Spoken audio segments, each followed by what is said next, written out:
ಸ್ನೇಹಿತರೆ, ನಮ್ಮ ಭಾರತದ ರಕ್ಷಣಾ ಬೆಳವಣಿಗೆಗಳ ಪ್ರತಿಯೊಂದು ಸುದ್ದಿಯೂ ನಿಮಗೆ ತಲುಪಬೇಕೆಂಬುದು ನಮ್ಮ ಉದ್ದೇಶ. ನಿಮ್ಮ ಒಂದು ಸಬ್ಸ್ಕ್ರೈಬ್ ನಮಗೆ ದೊಡ್ಡ ಪ್ರೋತ್ಸಾಹ. ದಯವಿಟ್ಟು ಸಬ್ಸ್ಕ್ರೈಬ್ ಮಾಡುವುದರ ಮೂಲಕ ಪ್ರೋತ್ಸಾಹ ನೀಡಿ ಎಂದು ನಿಮ್ಮಲ್ಲಿ ಕೇಳಿಕೊಳ್ಳುತ್ತೇವೆ. ನಮಸ್ಕಾರ ಗೆಳೆಯರೇ, ದೇಶ ಪ್ರೇಮಿಗಳೇ, ನಮ್ಮ ಕನ್ನಡ ಡಿಫೆನ್ಸ್ ನ್ಯೂಸ್ ಯೂಟ್ಯೂಬ್ ಚಾನಲ್ಗೆ ಸ್ವಾಗತ ನಿಮಗೆ.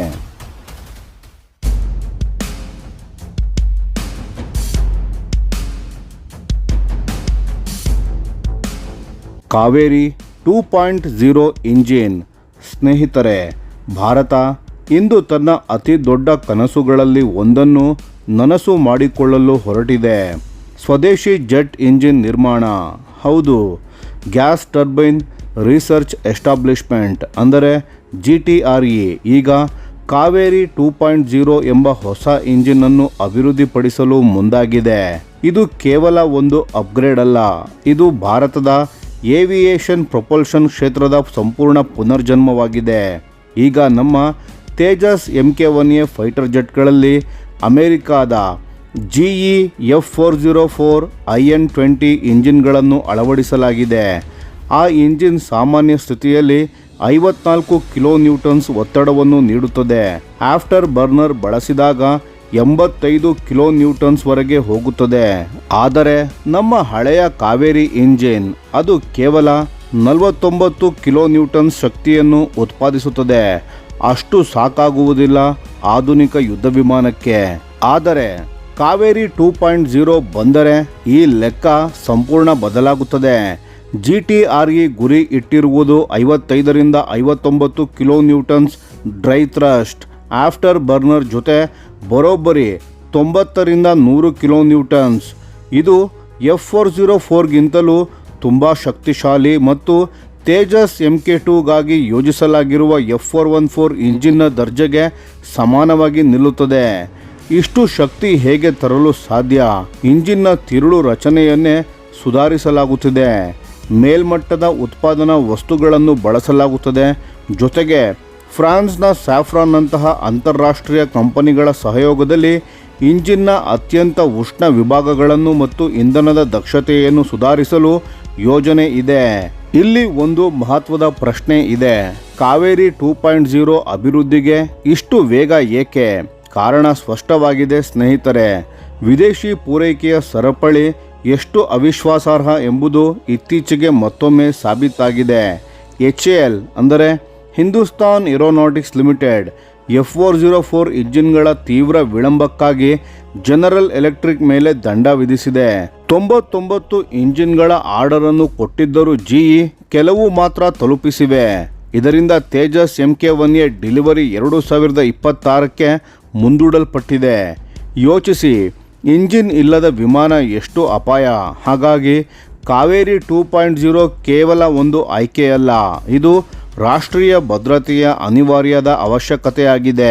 ಇನ್ನೊಂದು ಬಹಳ ಮುಖ್ಯ ವಿಷಯವು ಏನೆಂದರೆ ಕಾವೇರಿ 2.0ನ ಫ್ಲಾಟ್ ರೇಟಿಂಗ್ ತಂತ್ರಜ್ಞಾನ. ಇದೇನೆಂದರೆ ರಾಜಸ್ಥಾನದ ಉರಿ ಬಿಸಿಲಿರಲಿ, ಕರಾವಳಿಯ ನೆಲೆಯ ತೀವ್ರ ತೇವಾಂಶವಿರಲಿ, ಈ ಇಂಜಿನ್ ಒಂದೇ ಮಟ್ಟದ ಶಕ್ತಿಯನ್ನು ನೀಡುತ್ತದೆ. ಆಮದು ಇಂಜಿನ್ಗಳು ಕಠಿಣ ಹವಾಮಾನದಲ್ಲಿ ಶಕ್ತಿಯನ್ನು ಕಳೆದುಕೊಳ್ಳುತ್ತವೆ. ಆದರೆ ಈ ಸ್ವದೇಶಿ ಇಂಜಿನ್ ನಮ್ಮ ನೆಲ ಮತ್ತು ಹವಾಮಾನಕ್ಕೆ ಅನುಗುಣವಾಗಿ ನಿರ್ಮಾಣವಾಗಿದೆ. ಇದು ಭಾರತೀಯ ಪೈಲಟ್ಗಳಿಗೆ ನಿಜವಾದ ಅನುಕೂಲ. ಹಳೆಯ ಕಾವೇರಿ ಇಂಜಿನ್ನಲ್ಲಿ ಒಂದು ದೊಡ್ಡ ಸಮಸ್ಯೆ ಇತ್ತು, ತೂಕ. ಅದು ಅಮೆರಿಕಾದ ಇಂಜಿನ್ಗಿಂತ ಭಾರವಾಗಿತ್ತು. ಇದು ವಿಮಾನದ ಸಮತೋಲನದ ಮೇಲೆ ಪರಿಣಾಮ ಬೀರುತ್ತಿತ್ತು. GTRE ಈಗ ಈ ಸಮಸ್ಯೆಯನ್ನು ಪರಿಹರಿಸಲು ಕಾಂಪೋಸಿಟ್ ಸ್ಟ್ರಕ್ಚರ್ಸ್ ಮತ್ತು ಸಿಂಗಲ್ ಕ್ರಿಸ್ಟಲ್ ಟರ್ಬೈನ್ ಬ್ಲೇಡ್ಸ್ಗಳನ್ನು ಬಳಸುತ್ತಿದೆ. ಇವು ಹಗುರವಾಗಿರುತ್ತವೆ, ಗಟ್ಟಿಯಾಗಿರುತ್ತವೆ ಮತ್ತು ಅತಿಯಾದ ಉಷ್ಣತೆಯನ್ನು ತಡೆದುಕೊಳ್ಳಬಲ್ಲವು. ಆದರೆ ಒಂದು ಮಾತನ್ನು ಸ್ಪಷ್ಟಪಡಿಸಬೇಕು, ಜೆಟ್ ಇಂಜಿನ್ ನಿರ್ಮಾಣ ಅಂದರೆ ಸುಲಭದ ಕೆಲಸವಲ್ಲ. F404 ಇಂಜಿನ್ ದಶಕಗಳ ಅನುಭವ ಮತ್ತು ಪರೀಕ್ಷೆಯಿಂದ ರೂಪುಗೊಂಡಿದೆ. ಕಾವೇರಿ 2.0 ಇನ್ನೂ ಅಭಿವೃದ್ಧಿಯ ಹಂತದಲ್ಲಿದೆ. ಒಂದು ಕಾಲದಲ್ಲಿ ಆಫ್ಟರ್ ಬರ್ನರ್ ಬಳಸಿದಾಗ ಇಂಜಿನ್ನಲ್ಲಿ ಸ್ಕ್ರೀಚಿಂಗ್ ಎಂಬ ಅಸ್ಥಿರ ದಹನ ಸಮಸ್ಯೆ ಇತ್ತು. ಆದರೆ GTRE 2026ರ ಆರಂಭದ ಪರೀಕ್ಷೆಗಳಲ್ಲಿ ಈ ಸಮಸ್ಯೆಯನ್ನು ಗಮನಾರ್ಹ ಪ್ರಮಾಣದಲ್ಲಿ ನಿವಾರಿಸಿದೆ. ಇದೊಂದು ಉತ್ತಮ ಸಂಕೇತ.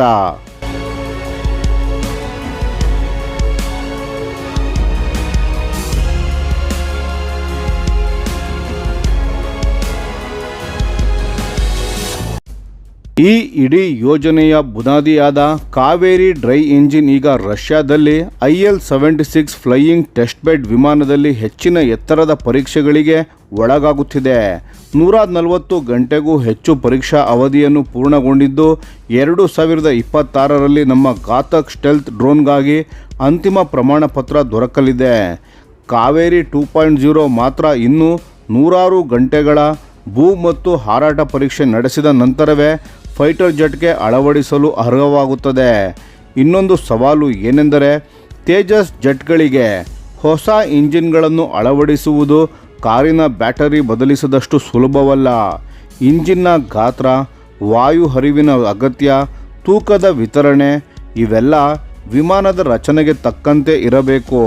ಕಾವೇರಿ 2.0 F404ನ ಸ್ಥಾನ ತೆಗೆದುಕೊಳ್ಳಬೇಕಾದರೆ ಅದೇ ಭೌತಿಕ ಅಳತೆ ಮತ್ತು ಸಂಪರ್ಕ ಬಿಂದುಗಳು ಇರಬೇಕು. ಇಲ್ಲವಾದರೆ ತೇಜಸ್ ಅನ್ನು ದುಬಾರಿ ರಚನಾತ್ಮಕ ಬದಲಾವಣೆಗಳಿಗೆ ಒಳಪಡಿಸಬೇಕಾಗುತ್ತದೆ. GTRE ಇದನ್ನು ಮನಸ್ಸಿನಲ್ಲಿಟ್ಟುಕೊಂಡೇ ವಿನ್ಯಾಸ ಮಾಡುತ್ತಿದೆ ಎಂಬ ವರದಿಗಳು ಇವೆ. ಆದರೆ ಇದು ಯೋಜನೆಯ ಅತಿದೊಡ್ಡ ಅಪಾಯಗಳಲ್ಲಿ ಒಂದಾಗಿದೆ. ಭಾರತದ ತಂತ್ರ ಹಂತ ಹಂತವಾಗಿ ಮುಂದೆ ಸಾಗುತ್ತಿದೆ. ಮೊದಲ ಗುರಿ ಕಾವೇರಿ ಡ್ರೈ ಇಂಜಿನನ್ನು ಘಾತಕ್ ಸ್ಟೆಲ್ತ್ ಡ್ರೋನ್ಗಾಗಿ ಅಳವಡಿಸುವುದು. ಅಲ್ಲಿ ಪೈಲಟ್ ಇಲ್ಲ, ಆದ್ದರಿಂದ ಅಪಾಯ ಕಡಿಮೆ. ತಂತ್ರಜ್ಞಾನ ಸಾಬೀತಾದ ನಂತರ ಆಫ್ಟರ್ ಬರ್ನರ್ ಸಹಿತ ಕಾವೇರಿ 2.0 ಅನ್ನು 2030ರ ದಶಕದಲ್ಲಿ ತೇಜಸ್ ಫ್ಲೀಟ್ ಅಪ್ಗ್ರೇಡ್ಗಾಗಿ ಬಳಸಲಾಗುತ್ತದೆ. ಇದಕ್ಕಿಂತ ಮುಖ್ಯವಾಗಿ ಭವಿಷ್ಯದಲ್ಲಿ ಟ್ವಿನ್ ಇಂಜಿನ್ ಫೈಟರ್ ಜೆಟ್ಗಳನ್ನು ನಿರ್ಮಿಸುವ ಕನಸಿಗೂ ಈ ತಂತ್ರಜ್ಞಾನವು ಬುನಾದಿ ಹಾಕಲಿದೆ. 2 ಕಾವೇರಿ 2.0 ಇಂಜಿನ್ಗಳು ಒಟ್ಟಾಗಿ ನೀಡುವ ಶಕ್ತಿ ಭಾರತ ಸ್ವತಃ ವಿನ್ಯಾಸಗೊಳಿಸಿ ನಿರ್ಮಿಸುವ ಭಾರಿ ಮತ್ತು ಹೆಚ್ಚು ಮುಂದುವರಿದ ಯುದ್ಧ ವಿಮಾನಗಳ ಬಾಗಿಲು ತೆರೆಯಲಿದೆ.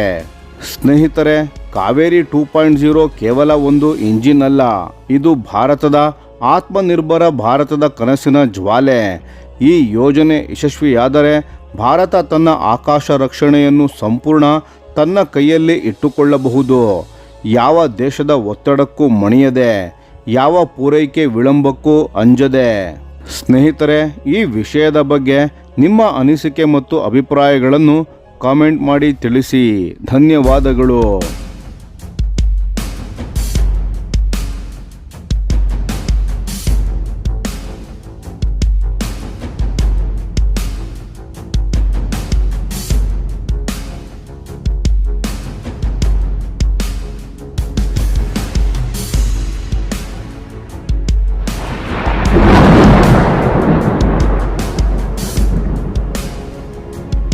ಈ ವಿಡಿಯೋ ನಿಮಗೆ ಇಷ್ಟವಾಗಿದ್ದರೆ ಲೈಕ್ ಮಾಡಿ ಮತ್ತು ನಮ್ಮ ಚಾನೆಲನ್ನು ಸಬ್ಸ್ಕ್ರೈಬ್ ಮಾಡಿ ಹಾಗೂ ಬೆಲ್ ಐಕಾನ್ ಒತ್ತಿ.